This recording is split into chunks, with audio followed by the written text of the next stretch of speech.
It is overwhelming to try to figure out what you need to do to get a home ready for sale. Do I fix this? Do I not fix that?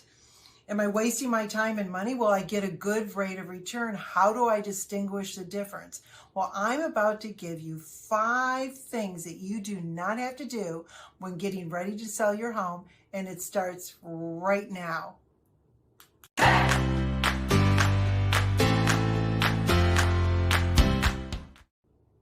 Hi, I'm Maria Wells, broker owner of Lifestyle Realty Group here on the Treasure Coast of Florida.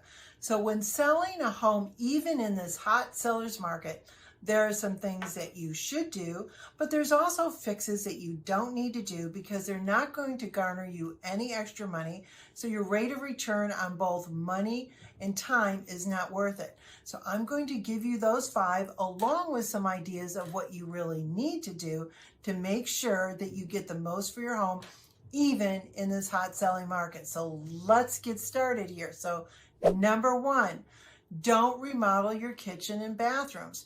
If you haven't done it to enjoy while you're living there, please don't do it now. You've wanted to do it, now you think you're going to do it for someone else. They may not like it. They may not like that you put white counters and white cabinets. They want gray and some other color.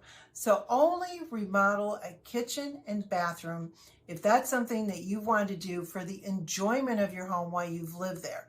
Now, some things you can do is paint it a nice neutral color, change the hardware, change the knobs on the cabinets, and clean it, thoroughly clean it. It needs to sparkle.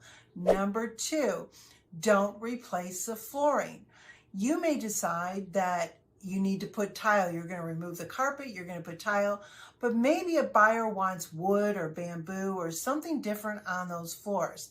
So unless you've done it for your enjoyment, don't do it. Now, what I will say is if your carpet is old and worn and it just is not going to show well, take the carpet out, get builder grade carpet, have it installed. It'll look great, doesn't last a long time, but that's okay.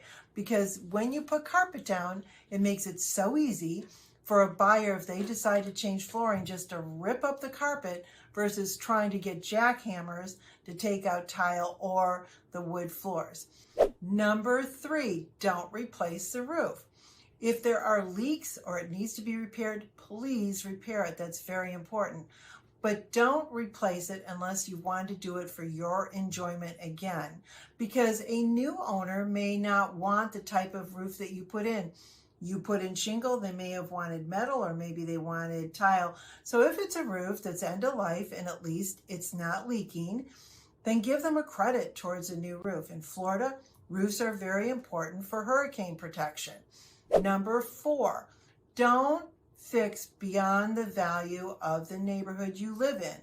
For instance, if all the homes in your neighborhood have tile and carpet and you decide to do Italian marble, you're not going to get that rate of return for putting in that upgrade. Or you have this extravagant, beautiful landscaping, hopefully that you put in while you were living there to enjoy, but don't expect to get a big rate of return if everyone else in the neighborhood just has a couple trees and very simple landscaping. So make sure that you stay with the trend of your neighborhood, unless while you're living there, you've wanted to do these upgrades for your enjoyment. Number 5, don't fix or do a partial repair. So for instance, you're living in a home that probably the bathroom needs to be replaced or remodeled, and some of the tiles are off, or if it's not major areas where it's going to have water intrusion, well, don't bother replacing them. Let them see that this needs to be done. Let it be listed in the multiple listing service as that, because whatever the description of the home is needs to match the condition of the home. If you do a partial repair, a buyer's going to think that this is how the entire house is. If you identify that there is a problem with whatever room it is, they're much more likely just to accept a credit and move on and make you a good offer for your home. So now let's talk about some things you should do when you are selling your home. So the 5 items that are a good rate of return which are number one, painting inside and out. Paint puts a smile on your home when it gets its photos, but do something neutral. Don't do these wild, trendy colors. Do what we sort of call a grayish. So something very neutral that anybody who moves their furniture in can do it, and it's clean, it refreshes the whole home, which is wonderful. Declutter is number two. Get rid of things, make it look bigger. Less is more. Three, depersonalize. Get you out of the house. They don't want to see your family unless they're nosy as they're looking through when they're buying, but let them see themselves in the home for them to make a great offer. Number four, clean it. Clean it as hard as you can. If it smells, I can't sell it.